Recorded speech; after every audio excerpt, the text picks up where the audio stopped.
आदाब, आप सभी का इस्तकबाल है हमारे इस खास प्रोग्राम चलती रहेगी जिंदगी में और मैं हूं आपके साथ तरन्नुम अली। कोरोना वायरस वबा के खिलाफ मुल्क में वैक्सीनेशन ड्राइव शुरू हो चुकी है। अब तक 2,24,301 लोगों को वैक्सीनेट किया गया। सरकार के मुताबिक इनमें से 447 लोगों में साइड इफेक्ट्स देखने को मिले हैं। शुरुआत में हेल्थ वर्कर्स, फ्रंटलाइन वर्कर्स और 50 से ऊपर की उम्र वाले लोगों को वैक्सीनेट करने का टारगेट है। लेकिन वैक्सीनेशन ड्राइव से जुड़े बहुत से ऐसे सवाल हैं जिनका जवाब हम सभी जानना चाहते हैं। इसीलिए दो खास मेहमान आज हमारे साथ हैं। इस्तकबाल कीजिए doctor Arun Sharma, professor, university college of medical sciences and GTB hospital. Kaif Ali, आप जामिया मिलिया इस्लामिया के आर्किटेक्चर स्टूडेंट हैं। आपने स्पेस एरा कोविड-19 शेल्टर प्रोजेक्ट शुरू किया जिसके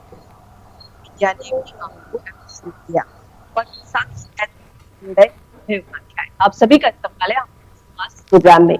नाज़रीन, आप भी हमें कॉल कर सकते हैं, हमारे नंबर आपकी टीवी स्क्रीन पर फ्लैश हो रहे हैं और आज भी आप कॉल करें बंद कर दें, हमें इंतजार रहेगा आपके सवालों का। डॉक्टर अरुण शर्मा, सबसे पहले आपसे बात करेंगे। 2,24,000 से ऊपर वैक्सीनेट किया गया है। 447 लोगों में इफेक्ट्स देखने के लिए मिले हैं, जिनमें से 3 लोगों को हॉस्पिटलाइज करना पड़ा और वो ठीक है, उनको डिस्चार्ज कर दिया गया है। लेकिन वैक्सीनेशन को लेकर के लोगों में बहुत सारे सवाल हैं। जो साइड इफेक्ट्स लोगों में देखने के लिए मिले हैं, जितने लोगों में देखने के लिए मिले हैं, उससे लोग घबरा गए हैं। क्या हमें इससे डरने की जरूरत है या इस तरह के जो साइड इफेक्ट्स हैं ये बहुत मामूली बात है? जी, ये एक बहुत अहम सवाल है और मैं आपसे ये कहना चाहूंगा कि कोई भी वैक्सीन जो इंजेक्शन के माध्यम से लगाई जाती है उसमें कुछ मामूली साइड इफेक्ट का होना बड़ा स्वाभाविक होता है।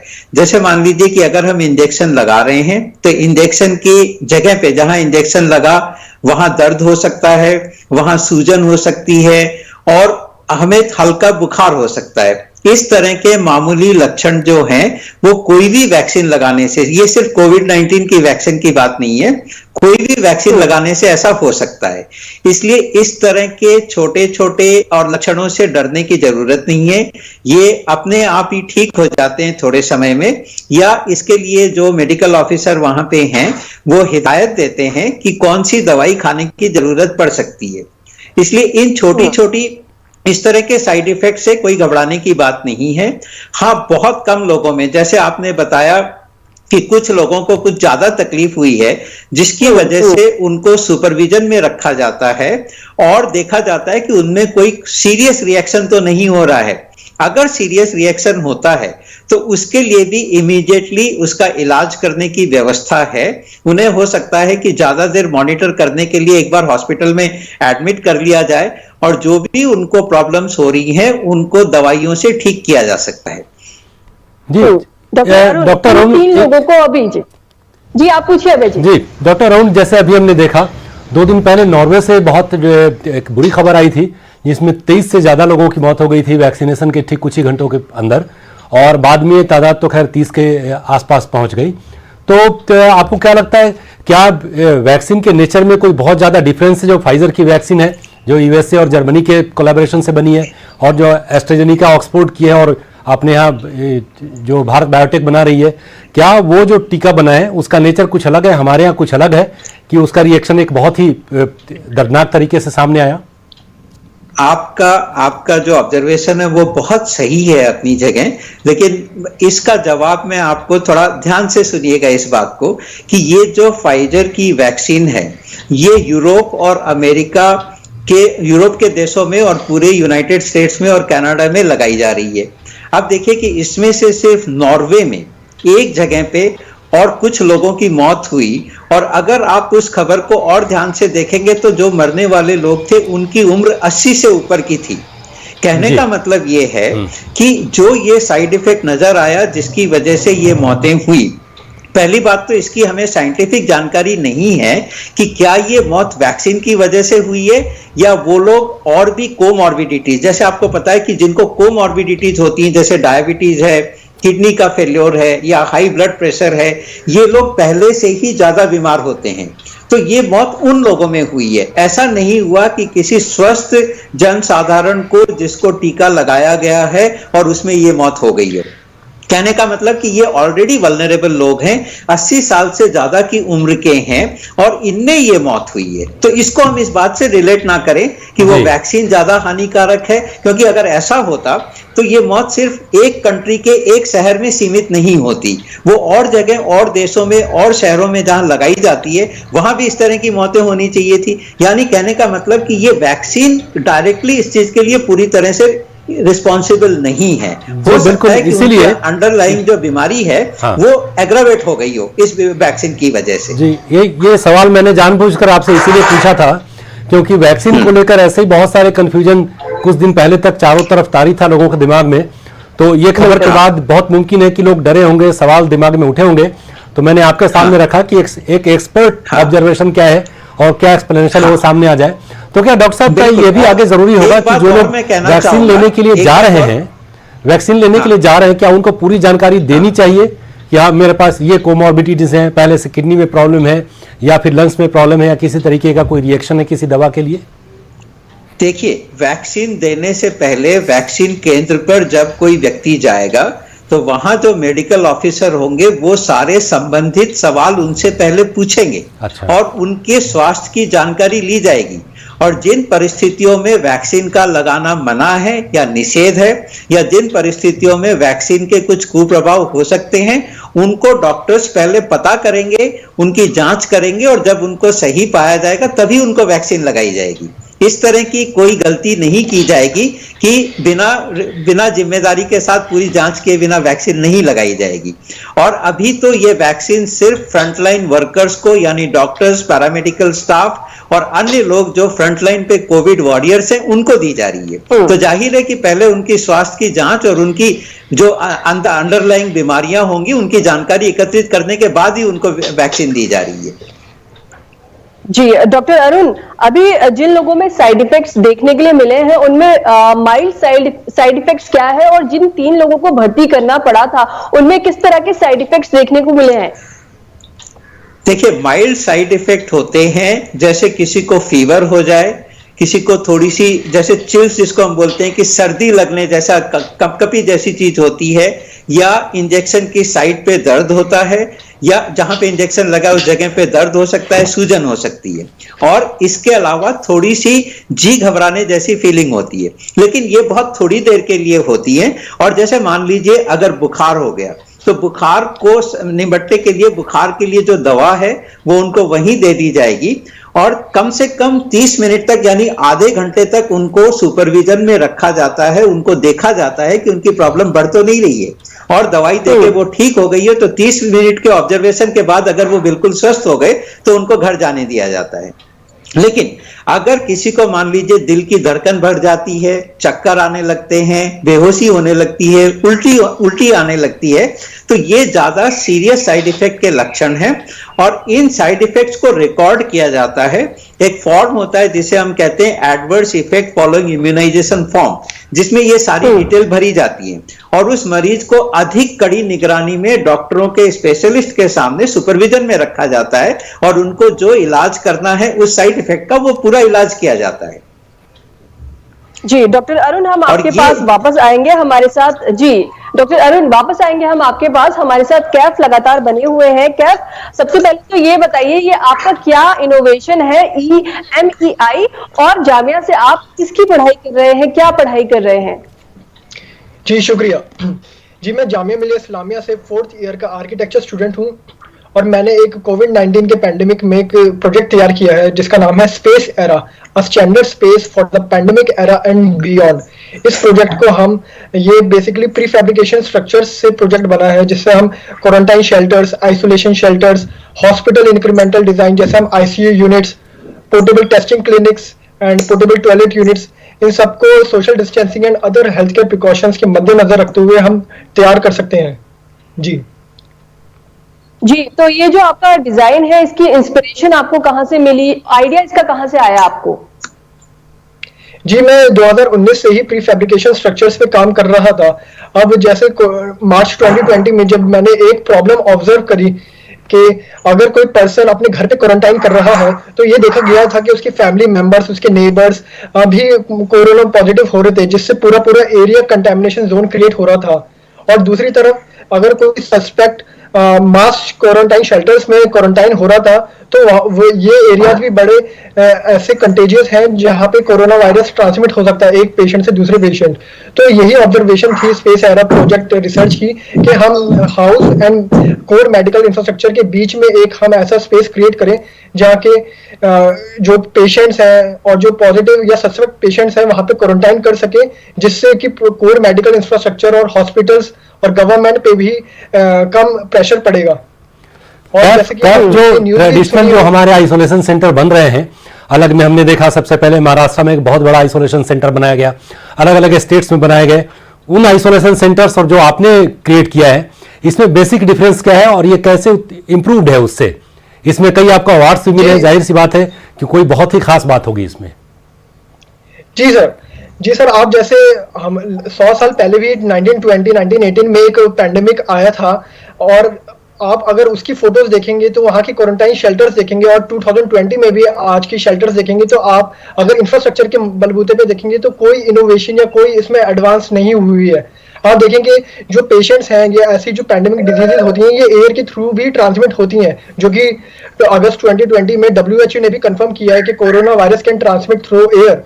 तो आप देखें कि अगर 1500 पेशेंट्स एक छत के नीचे क्वारंटाइन कर रहे हैं, अगर हम जितने भी हम मैकेनिकल फिल्टर्स लगा ले, HEPA फिल्टर्स, लेकिन हम कुछ पूरे हद तक हम उसको एयर से ट्रांसमिट करने से नहीं रोक सकते। तो जो स्पेस एरा का मेन विजन यही था कि हम जो यूनिट्स हैं उसको बड़े शेल्टर की जगह हम स्मॉल यूनिट्स में क्रिएट कर रहे हैं, जिससे हर पेशेंट को एक प्रॉपर ओपन स्पेस मिलेगा, जो कि sir physical, mental and psychological comfort जो होगा पेशेंट का वो भी मद्देनजर रखते हुए बनेगा और प्रॉपर वेंटिलेशन सिस्टम भी होगा और जैसे ये वेदर प्रूफ भी होते हैं। जी सर, तो सर यही है मेन इसका डिफरेंस कि जो हमारे मास शेल्टर्स बन रहे हैं कि दुनिया के सबसे बड़े शेल्टर्स, उसकी जरूरत नहीं है, बल्कि हमें दुनिया के सबसे ज्यादा शेल्टर्स, स्मॉल यूनिट्स क्रिएट करने की जरूरत है, जिससे एक पेशेंट दूसरे पेशेंट से social distancing and other health care precautions achieve कर पाए।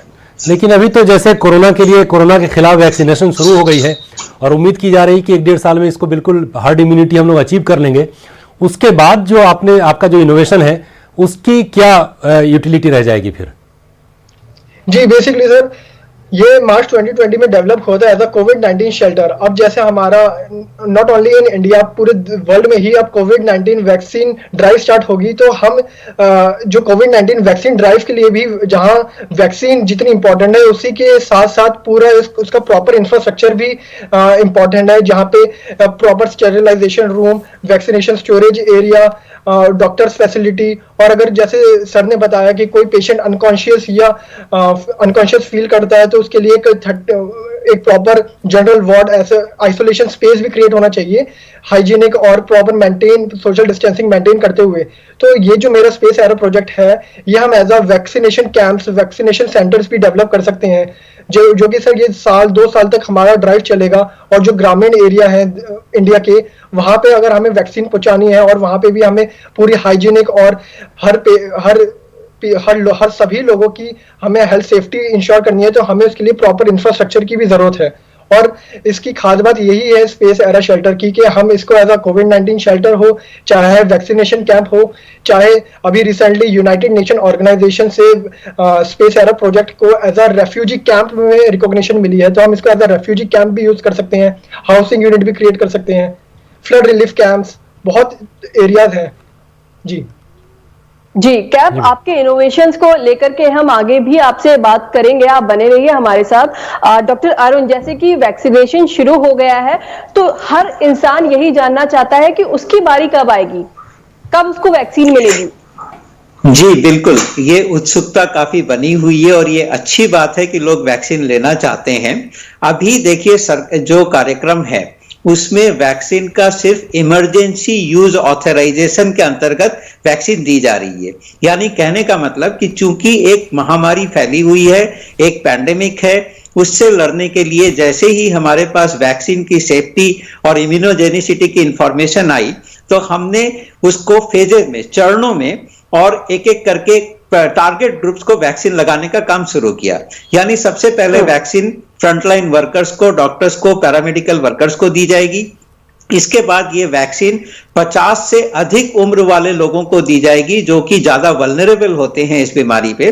और तीसरा ग्रुप वो है जिनमें कोई कोमॉर्बिडिटी जिसे हम कहते हैं कि जैसे वो डायबिटीज के मरीज हों, हाई ब्लड प्रेशर के शिकार हों, या कोई ऐसी गंभीर बीमारी हो जिसमें कोविड अगर इन्फेक्शन होता है कोविड-19 तो उसके परिणाम ज्यादा घातक हो सकते हैं। तो अभी ये वैक्सीन इमरजेंसी यूज ऑथराइजेशन के अंतर्गत इन 3 ग्रुप के लोगों को पहले दी जा रही है।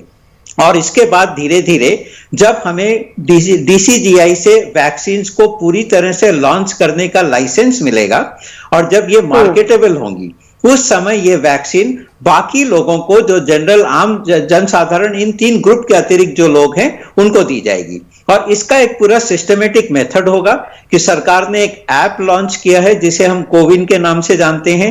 इस ऐप में पहले हर व्यक्ति अपने आप को रजिस्टर करेगा, अपनी वैक्सीन प्राप्त करने की इच्छा जताएगा। वो जब रजिस्ट्रेशन कंप्लीट हो जाएगा तब उन लोगों को मैसेज के द्वारा उनका दिन और तारीख बता दी जाएगी और समय बता दिया जाएगा और स्थान बता दिया जाएगा कि कब कहां पे आपको कितने बजे अपने वैक्सीन लगवाने के लिए आना है। तो ये एक सिस्टमेटिक तरीके से और चरणबद्ध तरीके से ये काम आगे होता रहेगा।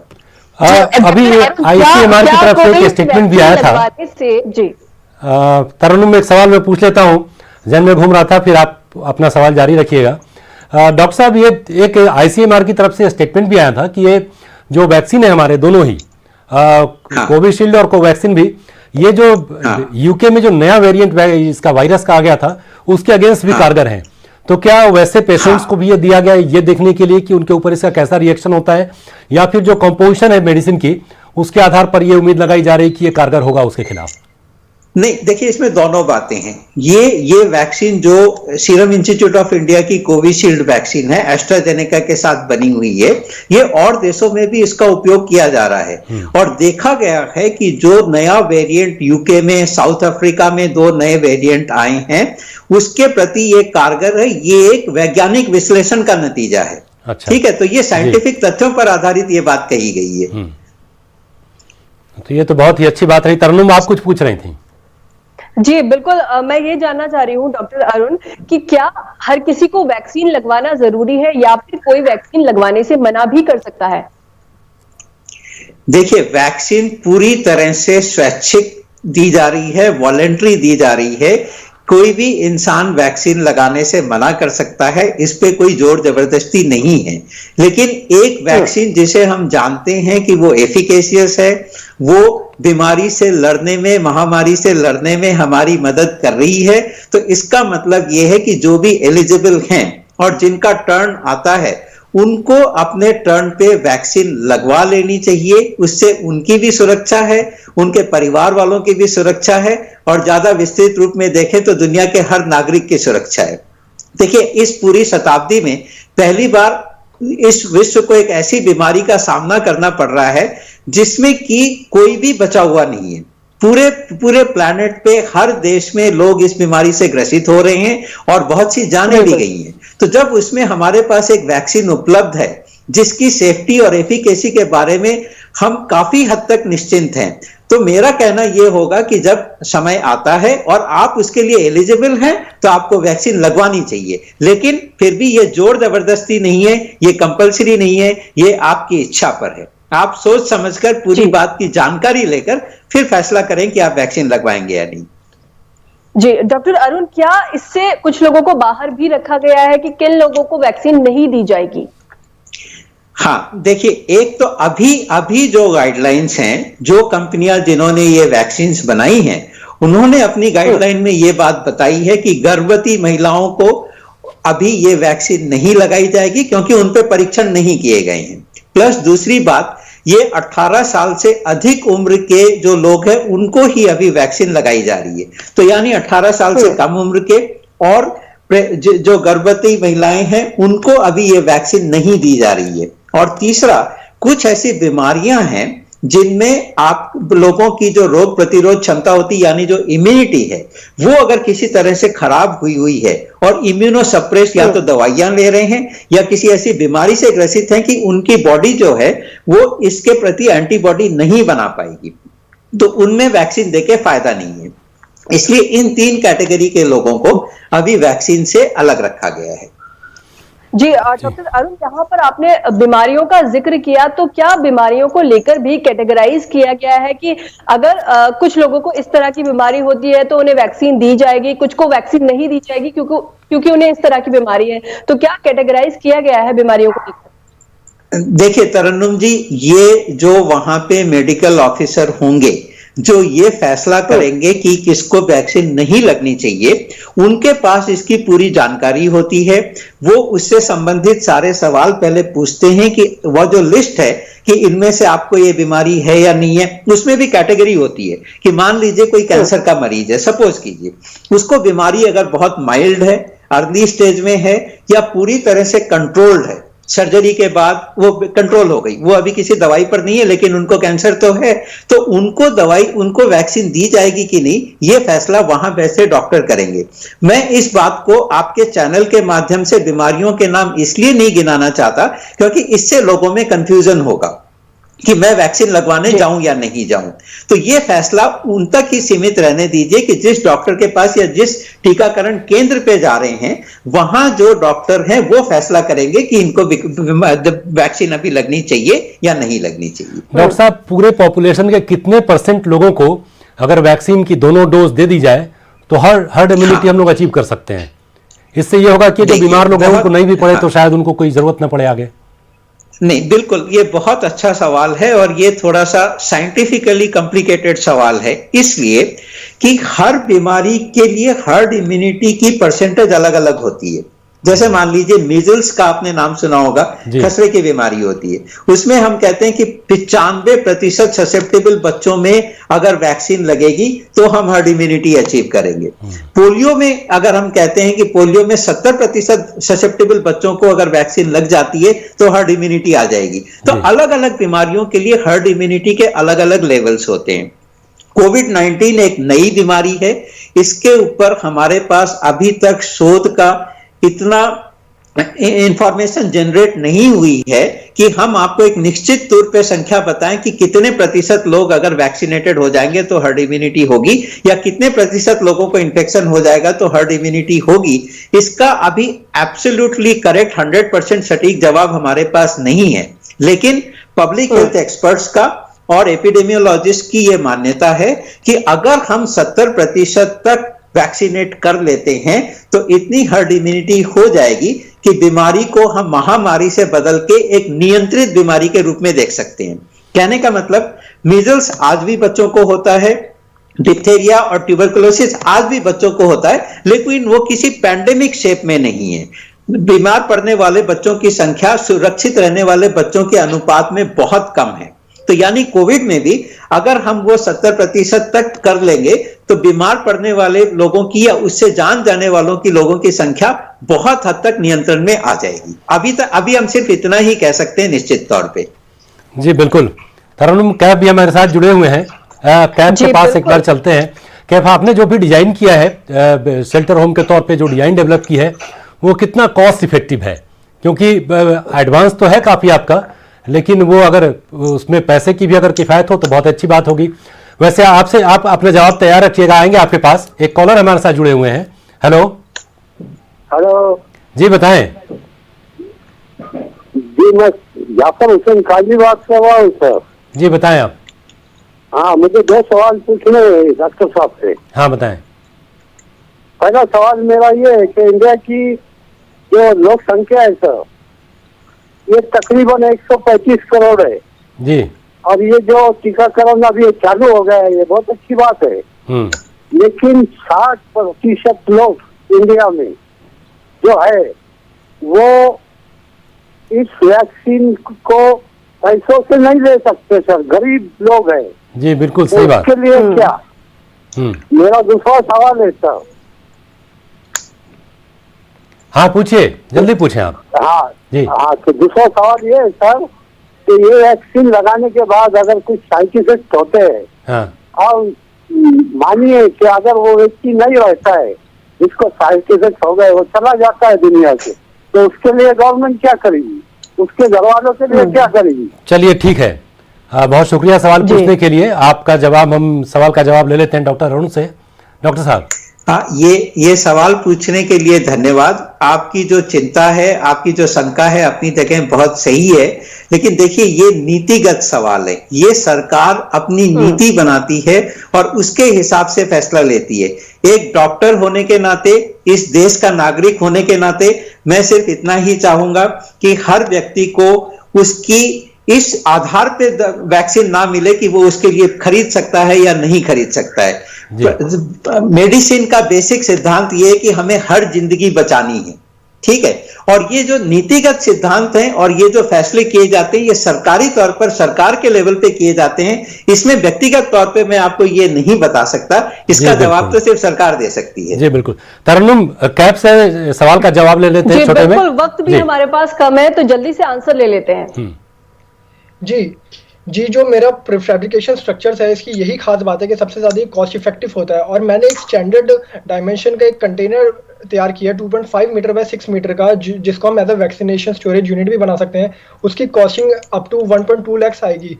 और जैसे हम इसको, अगर हम स्पेस एरा पूरा क्वारंटाइन शेल्टर बनाते हैं, और ये जो कंटेनर 2.5 मीटर बाय 6 मीटर का, इसको अगर हम जो स्पेस एरा प्रोजेक्ट अगर बनाते हैं पूरा शेल्टर प्रोटोटाइप, तो ये 8 कंटेनर से बनेगा। That can cost up to 12 to 13 lakh rupees for making general ward. और जैसे कि अगर हम और टिपिकल मेडिकल यूनिट्स में जाए, जैसे आईसीयू यूनिट्स, तो जैसे मेडिकल इंफ्रास्ट्रक्चर जैसे बढ़ता रहेगा तो उसकी कॉस्टिंग उसी हिसाब से बढ़ती रहेगी। दूसरा इसका यही है कि इसको कम मैन पावर और कम इफिशिएंट टाइम में बना सकते हैं। और ये यूनिवर्सल सॉल्यूशन है कि अगर हमने इसको यहाँ पे डेवलप किया है तो हम इसको अफ्रीका और South Asian countries, undeveloped countries, हर जगह इसको बना सकते हैं, क्योंकि इसकी जो डिजाइन स्ट्रेटेजीज हैं एंड कंस्ट्रक्शन स्ट्रेटेजीज हैं वो यूनिवर्सल है। जी कैफ, हमारे पास वक्त बहुत कम है, लेकिन चलते चलते एक जवाब आपसे जरूर लूंगी। आप अपने जैसे नौजवानों से क्या कहना चाहेंगे, उन्हें क्या मैसेज देना चाहेंगे कोविड के इस दौर में? जी, मैं आपके शो के माध्यम से सभी युवा दोस्तों को और देशवासियों को यही बताना चाहूँगा कि जैसे मेडिकल वर्कर्स और फ्रंट लाइन वर्कर्स अपने काम के लिए अपने देश को कोविड-19 की सिचुएशन में सर्व कर रहे हैं, ऐसे ही हमारे स्टूडेंट्स का, रिसर्चर्स का यही फ़र्ज़ बनता है कि हम अपने फील्ड से, चाहे मेडिकल फील्ड का हो, कोई इंजीनियरिंग का हो या कोई आर्किटेक्चर फील्ड का हो, हम इस टाइम में अपने गवर्नमेंट को, अपने देश को रिसर्च से, अपने आइडियाज़ से हम सर्व कर सकें। और मैं अपने कॉलेज के जामिया मिलिया इस्लामिया उनके प्रोफेसर सबका शुक्रगुजार हूँ कि उन्होंने मुझे हर तरीके से सपोर्ट किया और मेंटरशिप प्रोवाइड करी, जिससे ये प्रोजेक्ट अब इस लेवल पे है। जी, वक्त की कमी की वजह से कैफ, मैं आपको रोक रही हूँ। कैफ, आपका और डॉक्टर अरुण, आपका हमारे साथ जुड़ने के लिए और तमाम जानकारी हमें देने के लिए बहुत बहुत शुक्रिया। तो नाजरीन, फिलहाल हमें दीजिए इजाजत, आपसे फिर मुलाकात होगी। आदाब, लेकिन आप रहिए सेफ, मास्क लगाते रहिए, हाथ धोते रहिए, घरों के अंदर रहिए। वैक्सीन अब आ गई है, बहुत ज्यादा खुश होने की जरूरत नहीं है कि अगर किसी को वैक्सीन लग गई है तो प्रिकॉशंस लेना छोड़ दे। आपको प्रिकॉशंस पहले की ही तरह फॉलो करने हैं। फिलहाल दीजिए इजाजत, आदाब।